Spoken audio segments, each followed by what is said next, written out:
a new Herpa release that many of us have been eagerly awaiting, but can it live up to our high expectations?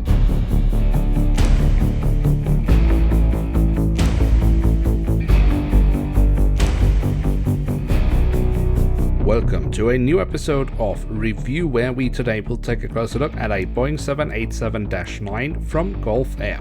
At the front of the box we have the cutout so we can get a glimpse of the aircraft inside, and on top we have the Gulf Air branding. Then on the back side of the box we have a very nice image of the aircraft, and that's all we get with a 2019 release from Herpa Wings. And here she is, the Boeing 787-9 in the very nice livery of Gulf Air. As I've mentioned, this has been a very anticipated aircraft model in the aviation community. I've had many people asking for a review of this, so I'm happy to do one.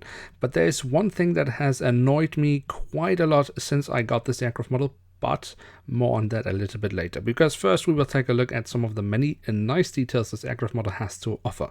On the tail section of the aircraft we find on the vertical stabilizer the Gulf Air branding. On the fuselage we then have a logo of Formula 1 and promoting a race. We have the full registration code of the aircraft, and we have the flag of Bahrain. And we actually also have another logo. I have, however, not been able to decipher what that is about. Of course, feel free to let me know in the comment section below.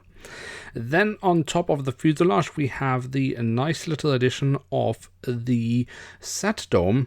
Underneath that, we, of course, again find the Gulf Air branding, both in English and Arabic. At the very front of the aircraft we then have some nice detailing around the cockpit section. We have the window wipers, for example, and above the cockpit windows we also have the emergency hatch for the cockpit printed on. The engine nacelles look gorgeous in this golden color that they have been given, and the metallic front part, that looks really nice. Also, if we look at the back we can see the chevron nozzles. It's always a very difficult detail to make in plastic, but Herpa has done a decent job with it here. And of course, if you look into the front of the engine, we can then also see the engine fan blades very nicely. Of course, we should also take a look at the wings at this model. Here we can see the top side of the wings, where we have all the different flaps, slats and spoilers carved out very nicely. And we do also have the markings on the wing as to where to walk. On the underside of the wing, we also have some nice detailing, including the full registration code of the aircraft once again. As we are already at the undercarriage of the aircraft, we can also take a look at the landing gear. Here we see the main landing gear underneath the wing. I think Herpa has done a pretty decent job with that as well. Also, the front landing gear is very nice, although we could have a few details printed on. Unfortunately, we don't have that here. On the belly of the aircraft, we then also have the Gulf Air branding. That has, however, been slightly damaged by a hole that has been put there on purpose by Herpa Wings for a stand, which, however, has not been included with this aircraft model. And then last but not least, we also have the doors to the cargo compartments printed on, here the back side of the aircraft, and here at the front side of the aircraft. So there we have it, the Boeing 787-9 from Gulf Air. A very lovely aircraft model. The physical details are top-notch, the print quality is also excellent. So what is it that annoys me with this aircraft model? Well, let me tell you. It is a 2019 release by Herpa Wings. The livery, however, is the livery the aircraft was carrying in 2018. Now, I realize the changes aren't big. In fact, it's only around the Formula 1 promotion that we have at the back of the aircraft.